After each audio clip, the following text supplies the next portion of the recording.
اللهم صل على سيدنا محمد وعلى آل سيدنا محمد. أعوذ بالله من الشيطان الرجيم. بسم الله الرحمن الرحيم. الحمد لله رب العالمين، والصلاة والسلام على سيد المرسلين وعلى آله وصحبه أجمعين. رب اشرح لي صدري ويسر لي أمري واحلل عقدة من لساني يفقهوا قولي. سبحانك لا علم لنا إلا ما علمتنا إنك أنت العليم الحكيم. ولا حول ولا قوة إلا بالله العلي العظيم. Muka surat 4, baris yang ke-10 daripada atas. Muka surat 4, baris yang ke-10 daripada atas.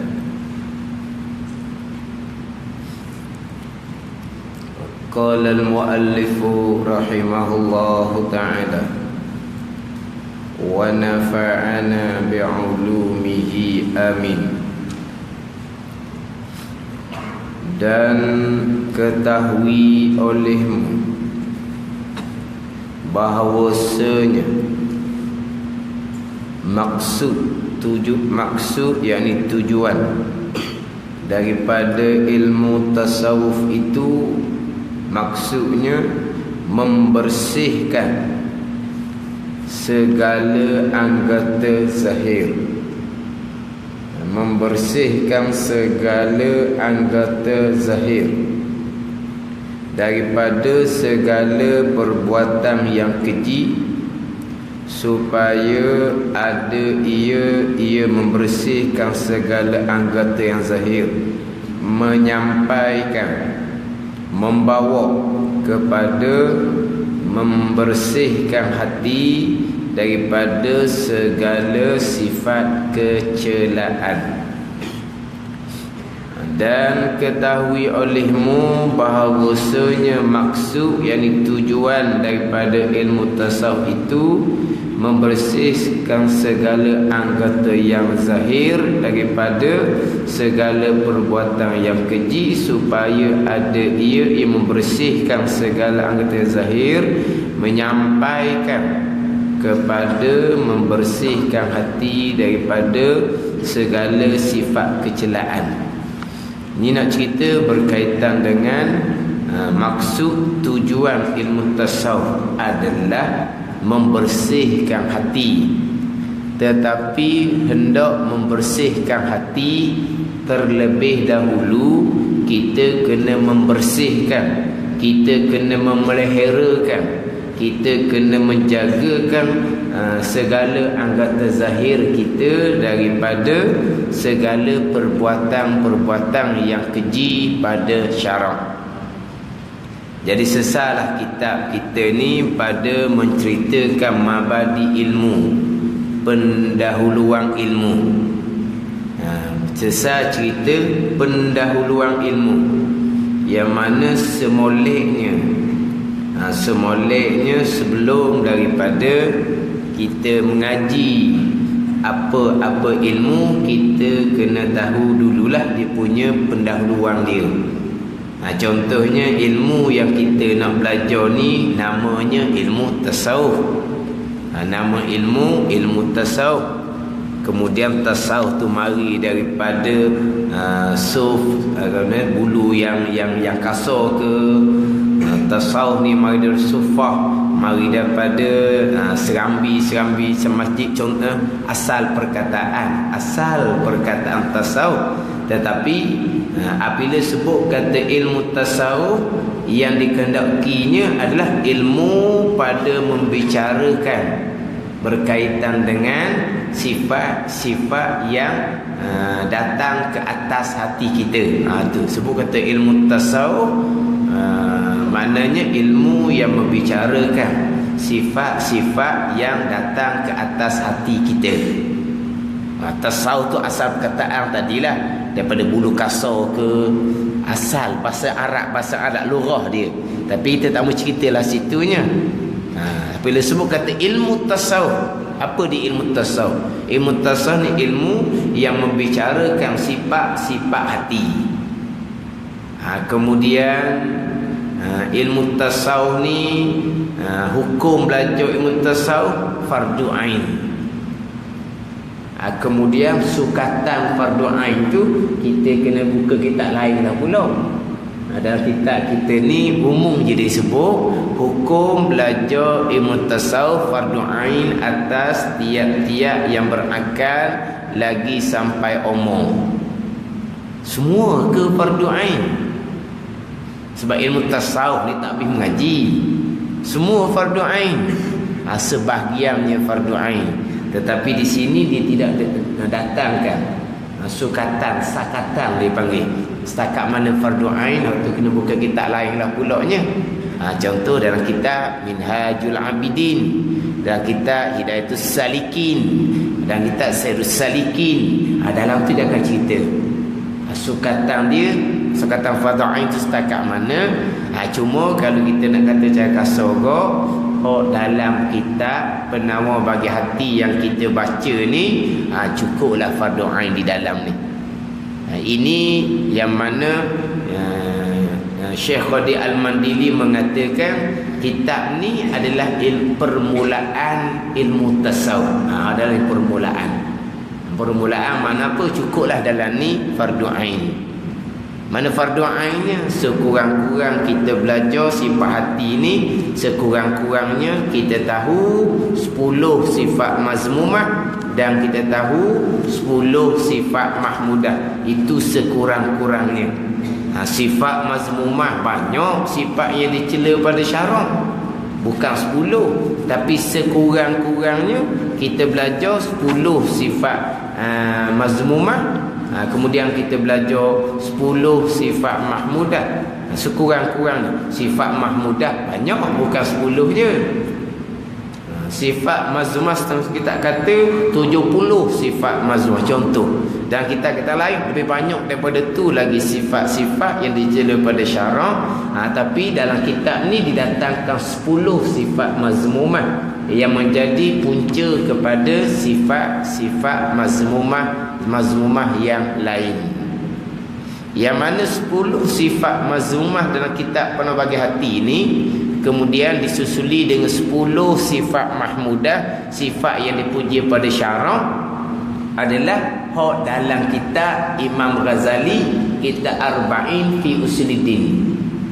Ada kitab Arba'in fi Usuluddin. Di awalnya pembicaraan tauhid, sebab nama pun Arba'in fi Usuluddin.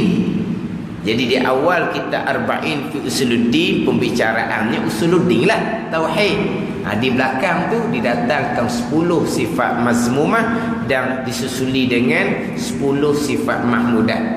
Jadi sekurang-kurang fardu ainnya tahu 10 sifat mazmumah. Apa dia ghadab, marah, apa dia dengki, apa dia kedeku, apa dia kasih akan harta, kasih akan kemegahan, kasih akan dunia, takabur, ujub, riya. Ni dalam ni 10 sifat mazmumah. Kemudian disusuli dengan 10 sifat mahmudah. Taubah, takut akan Allah, zuhud, sabar, syukur, ikhlas, tawakul, redha, ingat akan mati. Ini sekurang-kurang hak fardu ain. Hak dalam kitab Penawar Bagi Hati ni. Kemudian hak banyak-banyak lagi, luah-luah lagi tu, hak tu fardu kifayah. Yang mana pembicaraan fardu ain ni cukup dalam kitab Hidayatus Salikin dan juga dalam kitab Minhajul Abidin, tapi kitab tu dipanjang. Dia kupasan tu lebih panjang. Jadi untuk fokus mula-mula fardu ain, kitab Penawar Bagi Hati. Kitab Minhajul Abidin memada di dalam tu, cukup di dalam tu fardu ain, cukup, bahkan lebih daripada fardu ain lagi di dalam tu.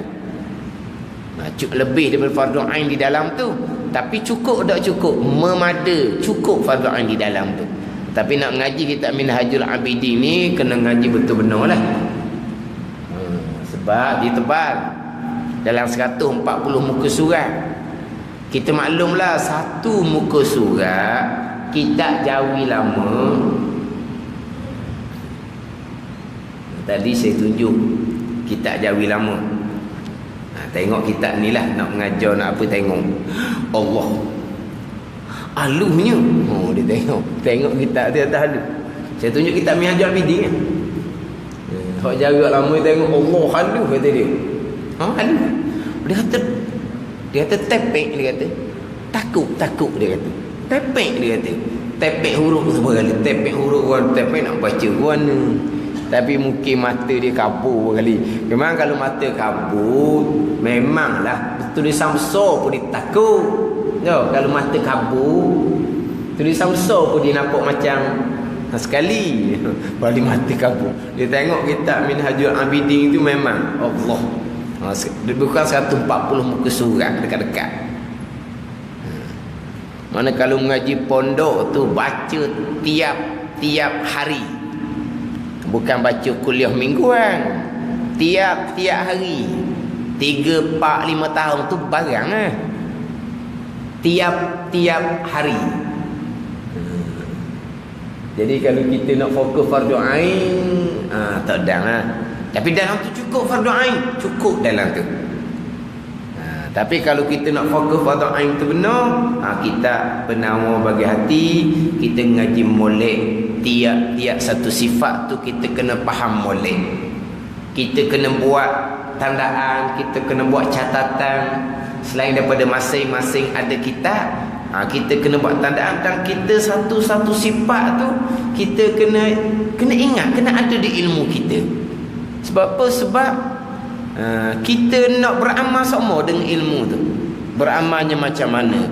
Kalau sifat mazmumah, amal kitanya tolong. Kalau sifat mahmudah, amal kitanya bubuh di hati atau amal. Jadi sifat mazmumah, sifat cela syarak ni, syaitan suruh sokmo. Jadi kita nak kena tolak sokmo, nak kena tolak sokmo ni, kita kena tahulah apa benda yang kita nak tolak. Bukan setakat kita mengaji ilmu dalam kitab tak boleh. Bukan ilmu dalam kitab, ilmu kena ada dada. Sebab kita nak pakai semua, kita nak guna semua. Bukan macam ilmu pekoh bab puasa contohnya, hok dak pakai semua tu. Sampai masa nak masuk Ramadan, dia pun belek buka dalam tu. Baca semula nak masuk Ramadan ni. Niat-niat dia macam mana? Tak apalah tu. Sebab bukan amalan semua.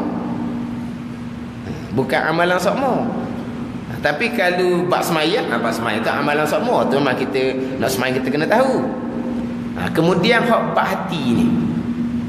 Hak ni hak amalan kita semua. Memang nak kena ingat satu-satu sifat supaya kita tidak ditipu oleh syaitan. Takutlah supaya kita tidak ditipu oleh syaitan. Kita nak pastikan kita tolak semua sifat yang dicela pada syarak. Kemudian kita nak ubur hati kita sifat yang dipuji pada syarak. Sifat yang dipuji pun kena ada di dada kita ilmu tu. Sebab tu kita mengaji kitab ni bukan kira nak setengah orang dikira nak khatam kitab. Bila nak khatam, setengah orang kira nak suruh baca banyak, sikit-sikit tidak jalan kata dia. Ada kat pesen tu. Setengah dia nak suruh cepat khatam. Cepat khatam apa? Kita kitab tu 2-3 kali dah mengaji. Lepas tu dalam tu kata apa? Tak ingat lah dia kata. Tak ada apa pesen tu. Ni ilmu amalan kita ni, hak hati ni. Hak mazmumah amalan kita kena tolak, hak mahmudah amalan kita kena semai. Jadi nak kena ada semua. Ni kita penama bagi hati. Yang mana hukum belajar fardu ain. Mana bunyi down? Ke bunyi mana orang dengar? Bunyi down. Sebelum ni tak ada tau. Ke dekat sangat? Dah dekat sangat dah. Biasa dah. Orang down lah tau. Down. Cakap tadi jadi gema oi. Dia panggil down. Gema. Jadi hukum belajarnya fardu ain. Kemudian ilmu tasawuf ni sumbernya, ambilannya, istimdak dia tak ada lain adalah Al-Quran dan hadis Nabi sallallahu alaihi wasallam. Kemudian yang panjang pembicaraan kita terdahulunya hak berkaitan dengan faedah dia. Ingat tak? Faedah tu dalam 3-4 minggu. Faedah daripada ilmu tasawuf, dan kitab ni kata faedahnya menyampaikan ia kepada mengkosongkan hati, takhliyatul qalbi, mengkosongkan hati daripada yang lain daripada Allah Subhanahu wa taala, dan menghiasi hati dengan memandang kepada Tuhan sekalian alam. Dia panjang 2-3 minggu kita membicarakan berkaitan dengan mengkosongkan hati daripada yang lain daripada Allah dan menghiasi hati dengan memandang kepada Allah Tuhan sekalian alam. Kau lama kau puas.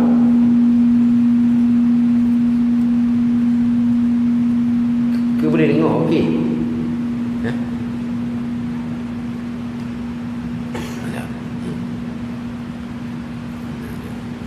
Faedahnya menyampaikan ia kepada mengkosongkan hati daripada yang lain daripada Allah. Bila saya baca tepat ni, memang ada setengah kata tak faham ustaz. Kosong hati daripada selain Allah maksud apa? Maksudnya tak ada dari hati, melainkan hanya ada Allah. Tak ada dah. Makhluk-makhluk tak ada di hati, termasuk diri kita pun tak ada di hati. Dah tak ada macam mana dia kata. Kemudian apabila hati kita kosong daripada yang lain daripada Allah, hanya ada Allah, berarti hati kita sentiasa memandang kepada Allah, nafas demi nafas, saat demi saat. Oh, lagi tak nampak dia kata. Nak nampak macam mana? Itu maqam aulia. Itu maqam wali-wali, maqam sahabah, muqarrabin, arifin. Ni maqam orang yang sempurna agama, orang yang sempurna iman. Ini siapa sini? Tapi dia punya ayat dia tu memanglah kena huram molek. Sebab faedah asas kita mengaji ilmu tasawuf adalah membersihkan hati daripada sifat mazmumah, bukan mengkosongkan hati daripada selain daripada Allah, dan menghiasi hati dengan sifat mahmudah. Itu faedah asas daripada ilmu tasawuf. Faedah dia panggil samarah dia, ataupun dipanggil hasilan dia. Kalau kita mengaji ilmu tauhid, faedahnya kita mengenal Allah Subhanahu wa taala dengan dalil-dalil yang utuh, dan kita mendapat kebahagiaan, kejayaan dengan kebahagiaan yang kekal abadi. Kemudian faedah kita mengaji ilmu fiqh, kita boleh menunaikan perintah-perintah Allah yang zahir, dan kita meninggalkan larangan-larangan Allah yang zahir. Itu faedah ngaji fiqh. Faedah ngaji ilmu tasawuf adalah membersihkan hati daripada sifat-sifat mazmumah dan menghiasi hati dengan sifat-sifat mahmudah. Kemudian faedah yang nak terhasil ni apabila kita beramal dengan tiap-tiap satu ilmu, barulah tercapai faedah. Makna faedah dia ni nak panggil apa? Hasilan dia ni. Kita belajar ilmu pegangan, kita pun berpegang di akidah, barulah terhasil pegangan yang sebenar, selamat benar dapat kebahagiaan yang kekal abadi. Kita belajar fiqh, faedahnya kita boleh buat amal tu lah besar dia. Sama juga faedah kita belajar ilmu tasawuf, boleh mengkosongkan hati, membersihkan hati dari sifat mazmumah dengan bahawa kita beramal dengan ilmu tu. Tahu sifat ni dicela pada syarak, kita tolak. Mari riak, kita tolak. Mari ujub, kita tolak. Boleh terhasil faedah. Kemudian apabila kita cukup ilmu tauhidnya, cukup ilmu fiqhnya, cukup ilmu tasawufnya, dan kemah dengan amalan, ilmu serta ibadah, ilmu serta amalan, Dua ni serangkaian ni kena ada. Bila kemas ketiga-tiga ilmu, ketiga-tiga amalan ni, kemudian disusuli dengan perbanyakkan amal-amal sunat. Hak perbanyakkan amal-amal sunat ni menyampaikan kepada mengkosongkan hati daripada selain daripada Allah. Bukan dengan semata-mata amal yang wajib. Sebagaimana hak dalam hadis kursi Allah Ta'ala berfirman, ma taqarraba ilayyal mutaqarribun bimithli ada'i maftaratu alaihim wa la yazalu yataqarrabu ilayya bin nawafil hatta uhibbahu fa iza ahbabtuhu kuntu sam'ahu allazi yasma'u bihi, sampailah ke akhir hadis kursi. Tuhan katanya, tidak hampir kepada aku oleh orang-orang yang hampir kepada aku ni dengan menunaikan kefarduan dan sentiasalah hampir kepada aku dengan menunaikan amal-amal yang sunat. Menunaikan amal-amal kefarduan hak tu tetap dah. Hak tu tetap dah menunaikan amal-amal kefarduan, hak tu tetap dah. Warna ni kau lama kau backing ni.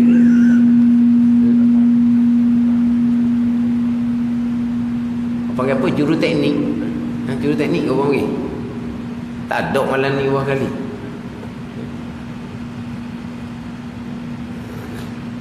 Tapi hampir dengan Allah Subhanahu wa taala adalah dengan menunaikan amal-amal yang sunat. Sebagaimana amal-amal sunat yang dilakukan oleh para sahabat radhiyallahu anhum, amal-amal sunat yang dilakukan oleh para aulia. Amal-amal sunat itulah yang menghampirkan diri kepada Allah Subhanahu wa taala. Sampai tahap ni kosong hati daripada selain daripada Allah Subhanahu wa taala. Kemudian menghiasi hati dengan memandang kepada Tuhan sekalian alam. Bila hatinya kosong daripada selain daripada Allah, maka hatinya sentiasa memandang, dipanggil syuhud kepada Allah napah demi lapah. Ni siapa dia ni? Maqam aulia. Ni maqam sahabah. Hak inilah kedudukan inilah yang saya sebut sebelum ni dinyatakan dalam kitab haqiqah. Siapa tahap ni dia panggil siapa? Maqam haqiqah. Adapun kita maqam awam, maqam syariah ni, di hati kitanya penuh dengan selain daripada Allah. Penuh diri kita selain daripada Allah lah. Tapi kita yang beratnya, hati kita ni bukan kata penuh dengan perkara-perkara selain daripada Allah. Bahkan hati kita zulmah kelam dengan dosa-dosa yang kita lakukan. Ni tak ada ceritalah bab kata mengkosongkan hati daripada selain daripada Allah. Nak mengkosongkan hati selain daripada Allah ni, hak dosa-dosa selesai dah taubah. Hak dosa-dosa selesai dah taubah. Kemudian perbanyakkan amal-amal sunat sampai tahap ni. Tapi nak sampai tahap ni bukan amal-amal sunat hak pasal kita orang awam lakukan. Amal sunat pasal mana? Semai sunat ratus-ratus rakaat. Puasa sokmo-sokmo. Kemudian mereka jaga makan dan minum mereka. Tu amalan dah tu. Hak anggota zahir tu tetap dah. Jaga mata, jaga telinga, jaga lidah, jaga perut, tempat masuk makanan, apa yang dimakan dia jaga sungguh. Hak yakin halal saja yang dimakan. Kemudian pergi pada amal-amal yang sunat. Semai sunat ratus-ratus rakaat, mengaji Quran, 2-3 hari khatam, 2-3 hari khatam sekali. Amalan mereka sentiasa membaca Al-Quran. sentiasa khatam Quran di dalam sembahyang. Kita bacakan kisah-kisah aulia, kisah-kisah ulama-ulama muktabar, kisah Imam Syafi'i kita, kisah Imam Nawawi rahimahullah, macam mana mereka mengkhatamkan Quran di dalam sembahyang. Kemudian macam mana pula ini perjalanan agama mereka. Lahir daripada ibu bapa yang soleh. Mereka hafaz Quran daripada budak-budak lagi. Mereka tak kenal dosa daripada budak-budak lagi. Kemudian amal. Ni dah sampai tahap ni. Kita tua baru nak kenal agama, gi gomo-gomo amal sunat, belajar fardhu pun tidak. Dia kata di hati dia Tuhan je, dia tak ada dah lain. Ni.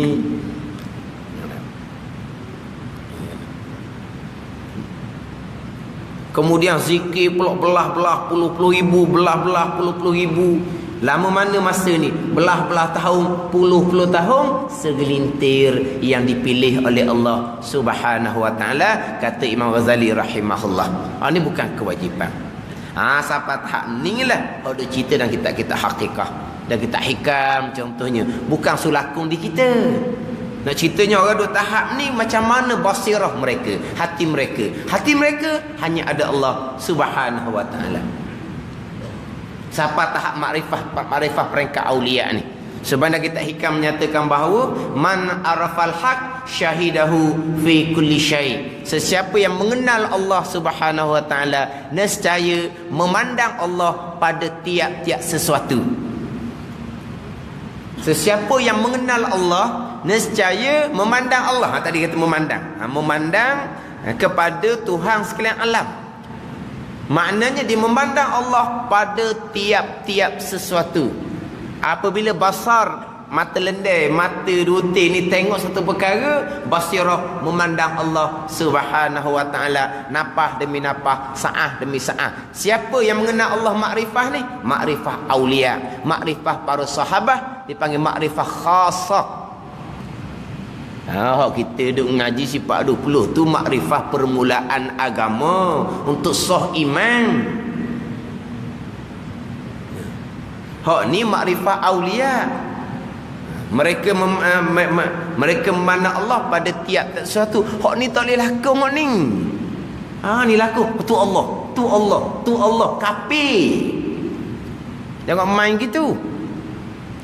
Tu dah kita mengenal Allah, nescaya memandang Allah pada sesuatu. Makrifah mana? Makrifah ni.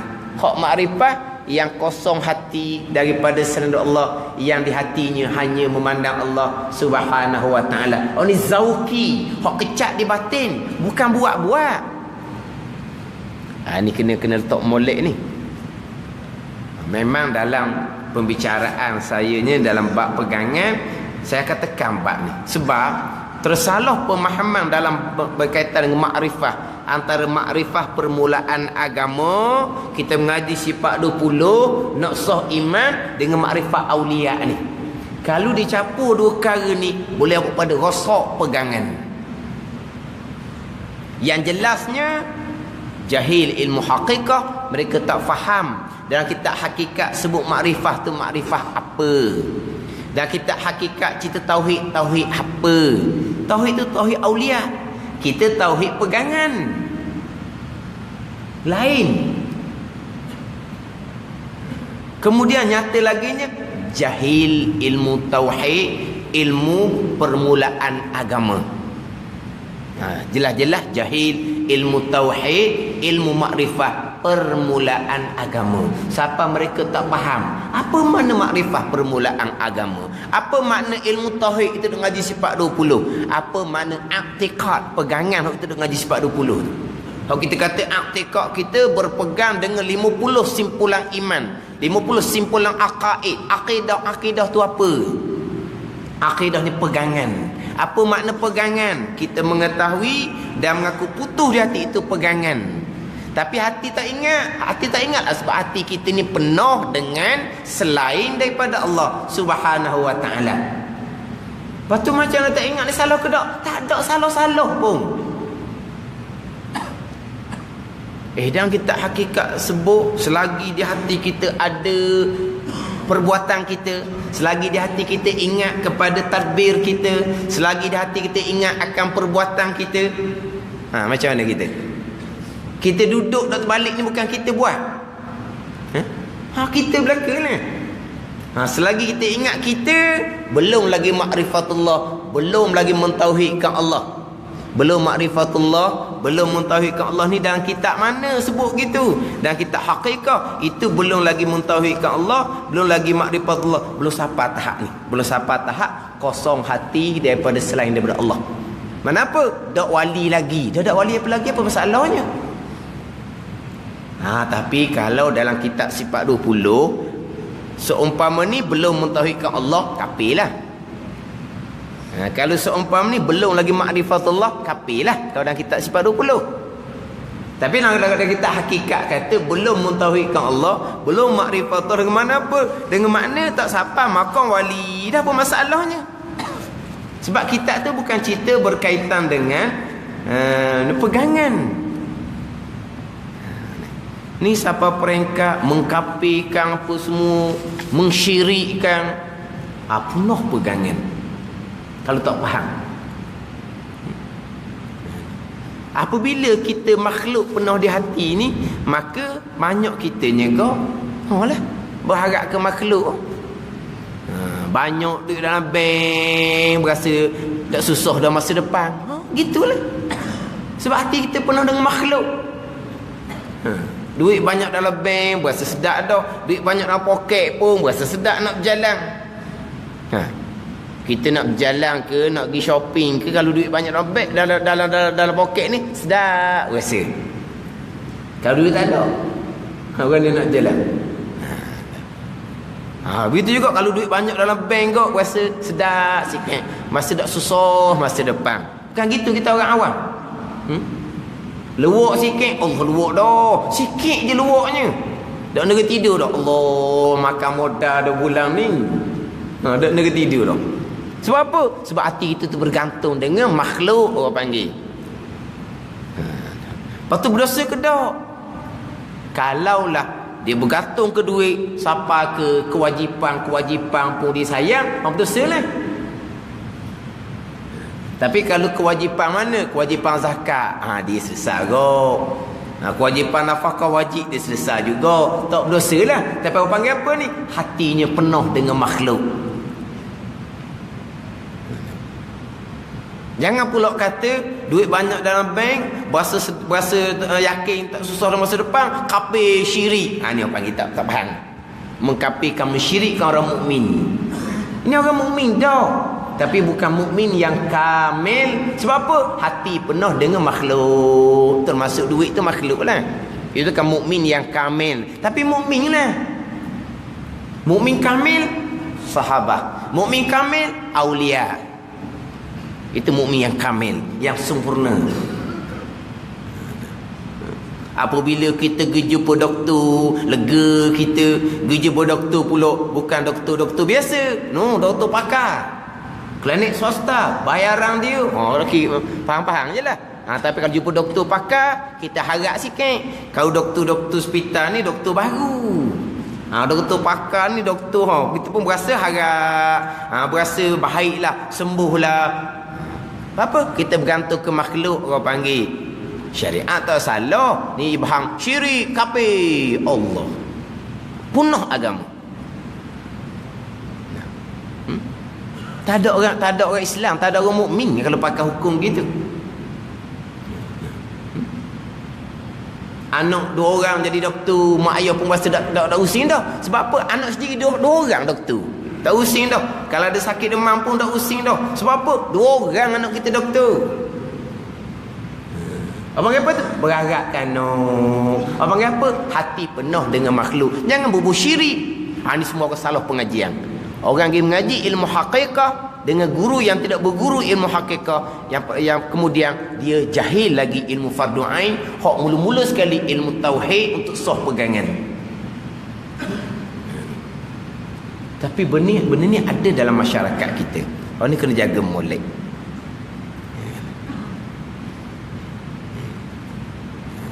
Akhirnya hok cerita pegangan, dia nak bubuh, nak cerita bab-bab kosong hati daripada selain Allah, ni maqam awliya, dia nak buat-buat.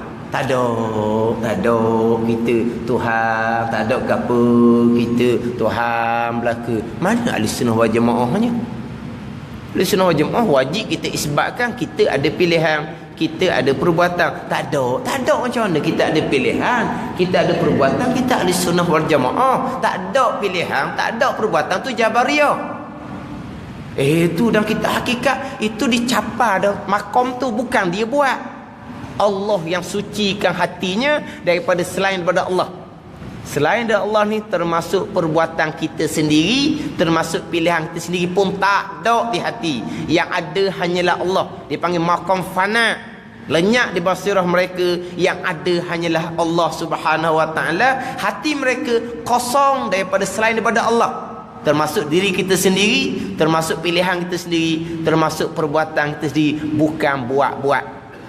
Ini Tuhan yang licinkan hati mereka. Tapi kalau kita duduk makam syariat, kita nak buat retek, tak ada pilihan, tak ada perbuatan, Tuhan Jabariyah lalu dah. Dia nak lakon apa yang dah kita hakikat cerita. Mana kosong hati daripada selain Allah ni maqam aulia. Bukan suruh kita buat. Hak kita nak buatnya ke apa? Pegangan kita wajib isbatkan, wajib letakkan saya ada pilihan, saya ada perbuatan. Hak tu hak wajib kita buat. Hak tu nak buat tak ada nak buat ni. Hak ni kurniaan daripada Allah Subhanahu wa taala.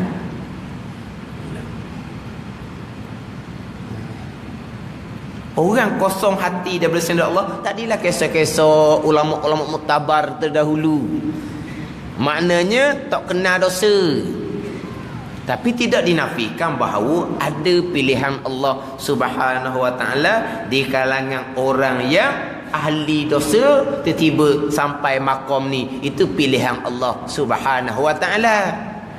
Tapi jalanannya panjanglah ceritaan. Tapi kita peringkat syariat, peringkat awam ni gitulah. Makhluklah di hati. Ada khija, berasa lega. Tak ada khija, berasa rusing. Tengah-tengah khija molek. Lah ni kan? Abang kata apa? Suka. Tengah-tengah khija molek. Kan dia nak mengurangkan pekerja kan? Rusing dah, kena siapalah kali ni. Beratlah kalau kena kita, banyak lagi nak kena bayar.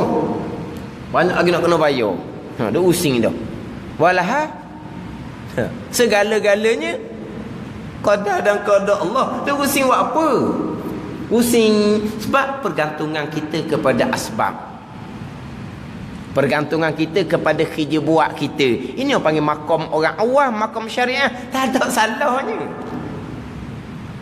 Ke mana? Sebelum ada khija, boleh khija suka dah lalu. Jamu mana suka kan? Kemudian tengah-tengah sedap khija, bunyi kata nak kena kurangkan pekerja, using. Kena sungguh kena sungguh. Tak boleh khija dah kitanya. Lepas tu macam mana hati? Bimbang, pusing. Sebab apa bimbang pusing? Sebab pergantungan kita pada asbab. Ni ada orang bawa, memang ada dalam rakaman. Kalau kena hilang kerja, hati rusing, hati bimbang, orang ni belum makrifatullah, mai abang tak terima. Allah sedar dia bubuk.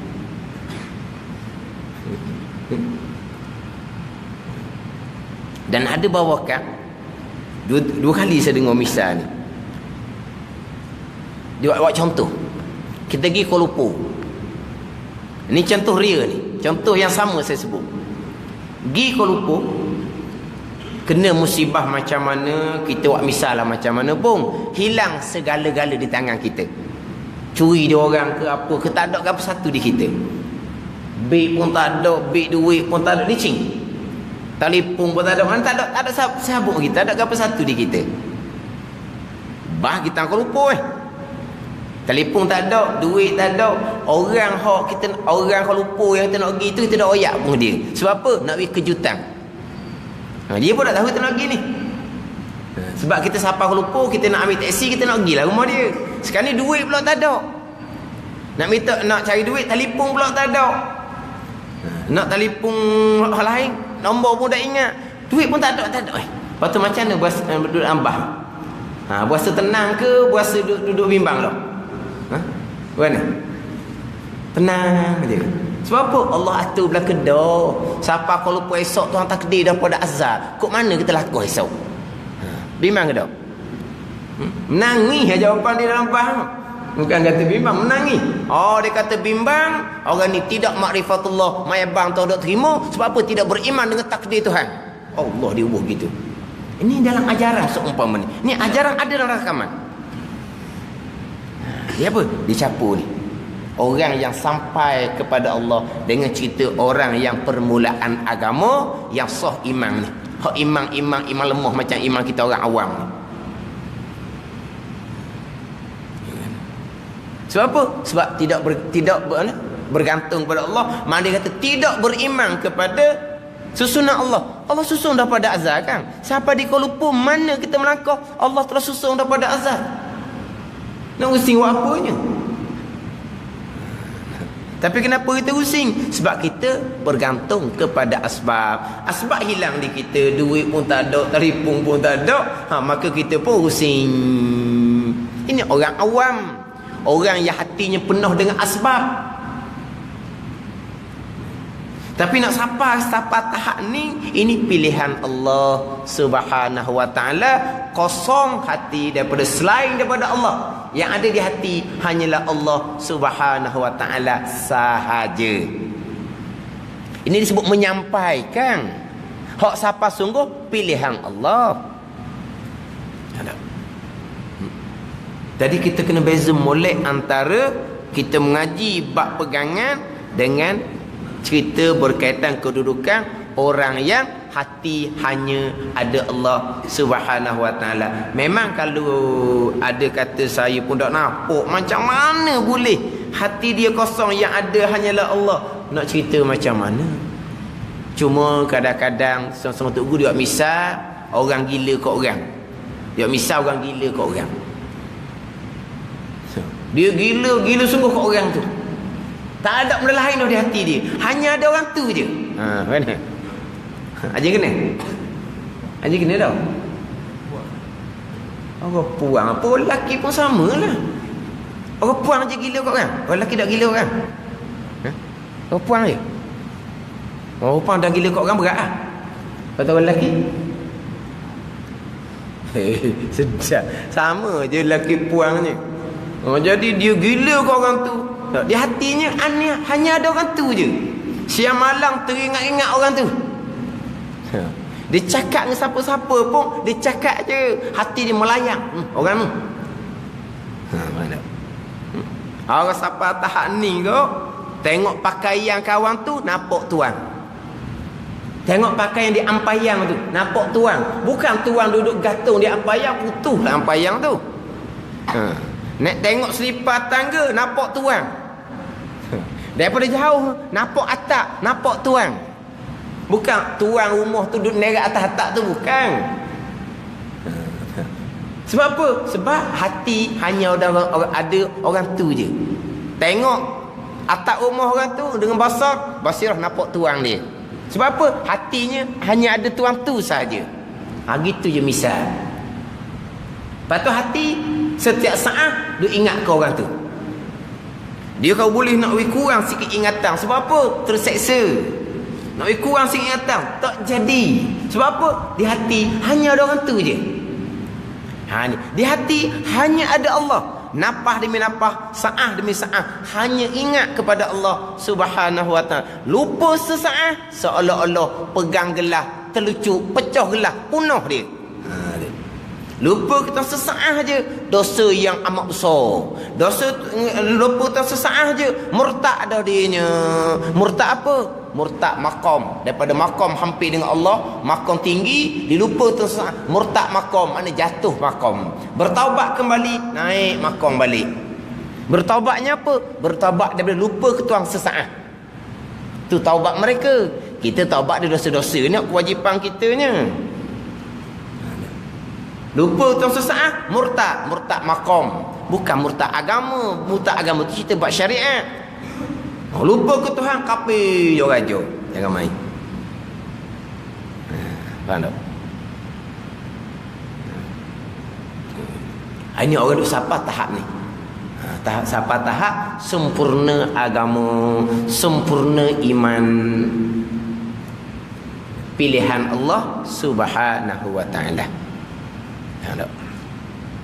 Ini bukan benda-benda boleh kita buat lebih kurang ni, sebab ini membabitkan pegangan. Dan memang perkara ni ada berlaku di tempat kita. Perkara ajaran-ajaran yang seumpama ni dia campur aduk antara pegangan, sebab dijahil ilmu tauhid permulaan agama dengan cerita bab maqam, bab hakikah, kerana dia tidak berguru dalam kitab hakikah, dia hanya membaca sendiri. Kalau dia berguru pun berguru dengan guru yang tidak berguru, sama sahaja.